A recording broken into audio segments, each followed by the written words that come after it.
Bairiya town के मालिकान मलिक रियाज और अली मलिक के बाद अब बैरिया टाउन के मुलाजमीन पर भी एफआईआर होना शुरू हो चुकी हैं।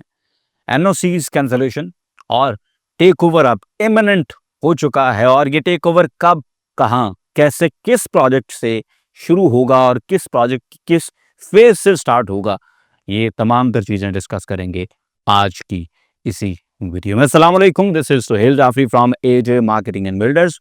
एजे marketing and builders Rawalpindi Islamabad के डिफरेंट सेक्टर्स और खास तौर पर फैसल टाउन ग्रुप के प्रोजेक्ट्स यानी कि Faisal town phase 1, Faisal Margalla city including B17 और फैसल हिल्स में प्रीमियम कंस्ट्रक्शन सर्विसेज दे रहे हैं। अगर आप भी अपने लिए ऐसा घर बनवाना चाहें that you would actually fall in love with, तो हमारे दिए गए नंबर्स पर जरूर राब्ता करें। जनाब, आपको बताया था कि बहुत जल्द रियल एस्टेट वर्जन ऑफ मेरे अजीज हम वतनों हम सबको देखने को मिलने जा रहा है। डॉट्स कनेक्ट करें तो आपको समझ आ रही थी कि चीज़ें किस तरफ जा रही हैं। वो अलग बात है कि बहुत से लोग जो हैं they were not trying to look at the picture the way it was. वो सोच रहे थे कि आज कुछ हो जाएगा, कल कुछ बेहतरी आ जाएगी, लेकिन मामला जिस तरह से आगे बढ़े हैं ये मामला ख़राब ही हुए हैं। ये मामला शुरू हुए थे जनाब 460 अरब रुपए का जुर्माना हुआ था मलिक रियाज और बहरिया टाउन पर, बहरिया टाउन कराची की वजह से, और फिर उसके बाद इस जुर्माने की अदम अदायगी ने मामलात को मज़ीद एस्केलेट किया।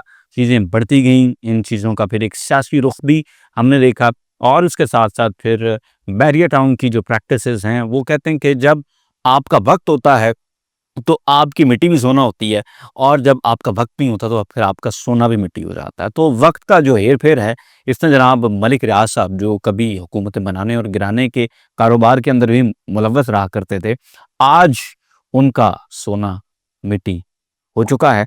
और सिचुएशन जो है जनाब अब इस नहज पे आ चुकी है कि इवेंचुअली अब एनओसी कैंसलेशन और प्रॉपर टेक अवे की बात जो है वो ऑन द कार्ड ना सिर्फ आ चुकी है बल्कि अनाउंस कर दी गई है। और ये कहाँ से स्टार्ट होगी ये भी आपको बताएंगे।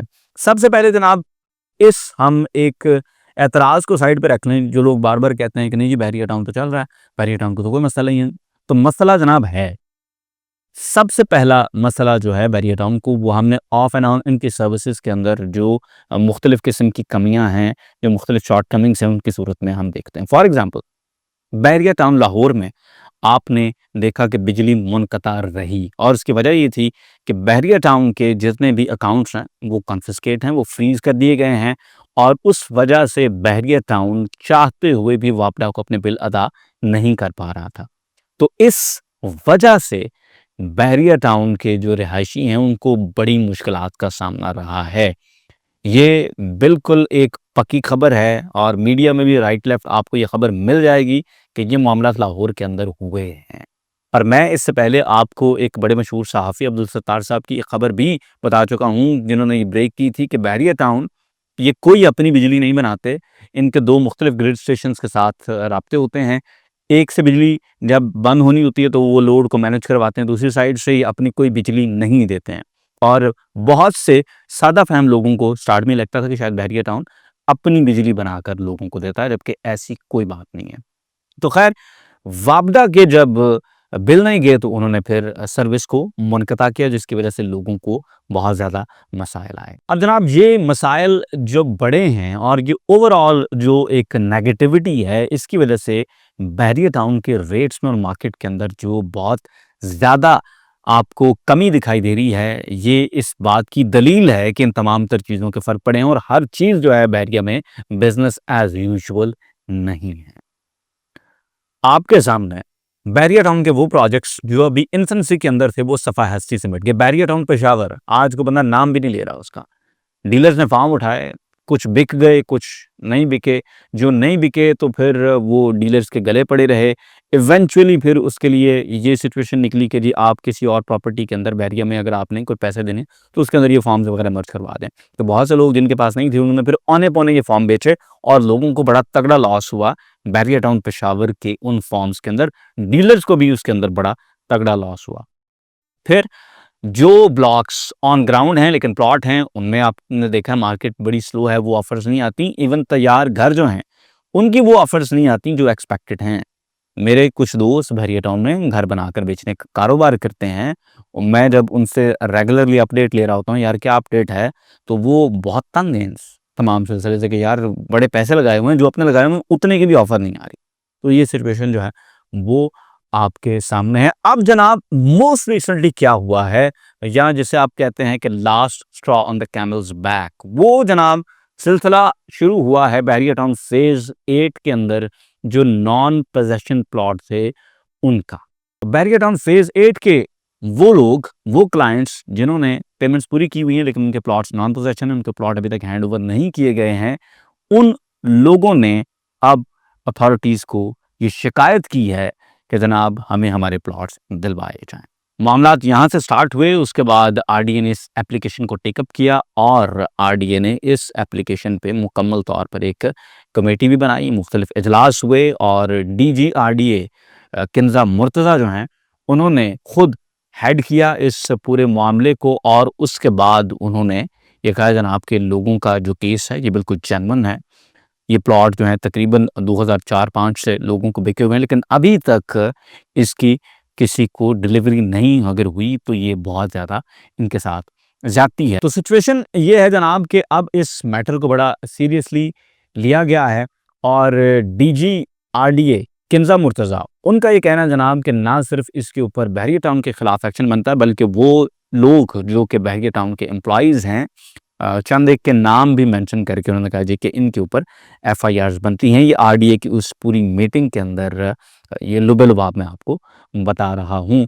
तो जनाब ये सिचुएशन है और बहरिया टाउन के खिलाफ मामला इस हद तक सख्त हो चुके हैं कि उनके एम्प्लॉइज़ के खिलाफ भी एफआईआर जो हैं वो होने जा रही हैं। तो मेरे ख्याल से मामलात जो हैं अब बहरिया टाउन के लिए पॉइंट ऑफ नो रिटर्न पे जा चुके हैं।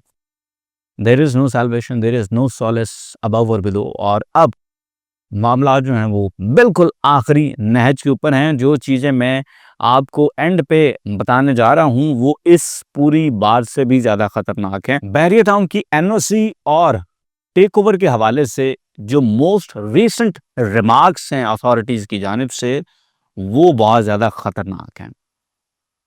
प्रेस से बात करते हुए यूनिवर्सिटी टाउन का हवाला दिया और आरडीए के स्पोक्सपर्सन ने ये कहा है कि जिस तरह से यूनिवर्सिटी टाउन के जो मालिकान हैं हमने उनके नाम ईसीएल में डाले हैं और हमने यूनिवर्सिटी टाउन को टेक ओवर किया है, इसी तरह की चीज़ें बहरिया टाउन के हवाले से भी हो सकती हैं अगर इन लोगों की सुनवाई ना हो, जिन लोगों के पास इस वक्त फाइल्स हैं और उनके प्लॉट्स ऑन ग्राउंड नहीं हैं। अगर इन लोगों को प्लॉट नहीं दिए जाते तो वी आर रेडी।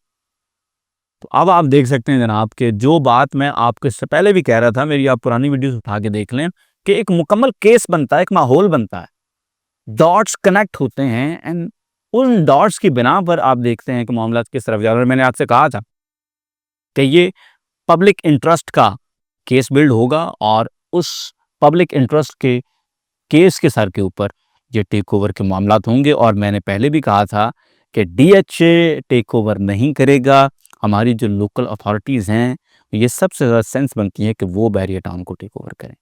तो ये सिलसिला आपके सामने, केस तैयार है, मामलात शुरू हो चुके हैं और मुझे नहीं लगता कि ये मामलात अब की बार रुकेंगे। बाय द वे मेरी इसके ऊपर क्या ओपिनियन है? मेरी ओपिनियन ये है जनाब कि this is perhaps too much. मेरे ख्याल से शायद वी आर गोइंग टू फार। मेरे ख्याल से शायद इससे थोड़ा पहले ही हमें रुक जाना चाहिए और हमें कुछ सेटलमेंट्स करनी चाहिए। फॉर एग्जांपल प्लॉट्स हैं, सोसाइटीज़ के पास एक्स्ट्रा प्लॉट्स पड़े हुए होते हैं तो शायद रिप्लेसमेंट मिल देनी चाहिए। आप किसी को प्लॉट एक्सचेंज करके दे दें, सोसाइटी के पास प्लॉट होंगे। दूसरी चीज़, आप कैशबैक दे दें। आप बहरिया टाउन से कहें जी आप इन लोगों को रीइंबर्स कर दें इनके पैसे। और अगर आप वाकई में उन लोगों को बहुत ज़्यादा इंसाफ दिलाना चाहते हैं तो फिर आप इन्फ्लेशन एडजस्टेड अमाउंट वापस करवा दें। जिस बंदे ने 20 साल पहले किस्तों में पैसे दिए थे, वो जो भी उसकी इन्फ्लेशन एडजस्टेड अमाउंट बनती है वो आज आप उनकी वापस करवा दें। मेरे ख्याल से ये अगर हो जाए तो ये बेहतर हल है। अनलेस कि हमने सोच लिया हो कि हमने करना ही है और लग यही रहा है कि हमने करना टेक ओवर वाला मामला ही है।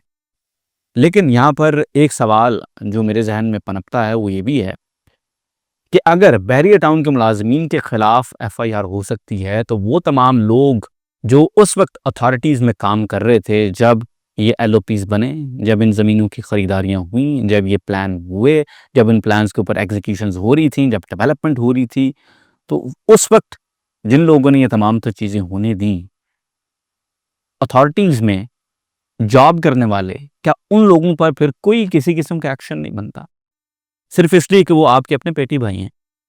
ये ज़्यादती है, ये बहुत बड़ी ज़्यादती है। इस मुल्क में हमने देखा है जी, नस्ला टावर बन जाता है और एक आम बंदा जिसने उस टावर के अंदर फ्लैट लिया हुआ होता है, उसकी ज़िंदगी भर की कमाई, उसकी छत, और ऑल ऑफ अ सडन ये एक ऑर्डर आ जाता है कोर्ट की तरफ से कि जी ये इल्लीगल इसे गिरा दें।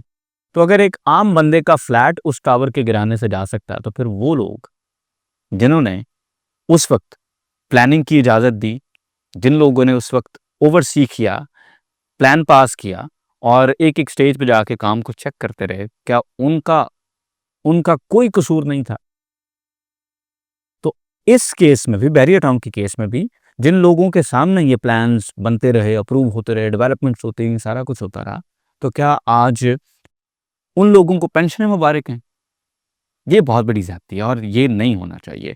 केस मैं ये बिल्ड करना चाह रहा हूँ कि अगर आपके पेटी भाइयों को माफ़ी है, तो फिर उन लोगों को भी माफ़ी होनी चाहिए जो वहाँ पर सिर्फ जॉब कर रहे हैं, बाय द वे।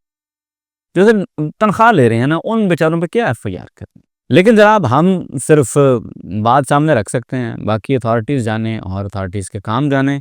वो जो चाहें अवाम के वसी तर मफाद में कर सकते हैं। और मेरे अज़ीज़ हमवतनों की सदा गूंज रही है, जो बहुत जल्दी हमें बैरियर टाउन के हवाले से सुनाई देगी। और मेरे ख़्याल से इस स्टेटमेंट के बाद ये बात तय हो चुकी है कि बैरियर टाउन का टेक ओवर जो है ये नागुज़ीर है। ये आज हो जाए, कल हो जाए, परसों हो जाए, महीना लग जाए, टाइम जो है ये प्लस माइनस आप कर सकते हैं, लेकिन ये जिस तरह का केस बिल्ड हो रहा है और जिस तरह से अभी से डायरेक्शन दिखाई जा रही है, जनाब लग ये रहा है कि बैरियर टाउन ये अब फाइनल है, राइप है फॉर द टेक ओवर। और ये इसी तरह से लोकल जो हमारी अथॉरिटीज़ हैं, ये अपने-अपने एरियाज़ में इसको अपने अंडर ले लेंगी। जनाब, ये थी आज की वीडियो। कोशिश रही कि आप तक खबर पहुँचाई जा सके और फिर उस खबर के ऊपर थोड़ा बहुत जो अपना तजिया। अपना बहुत सा ख्याल रखें, इंशाल्लाह मिलेंगे अगली वीडियो में। अल्लाह हाफ़िज़।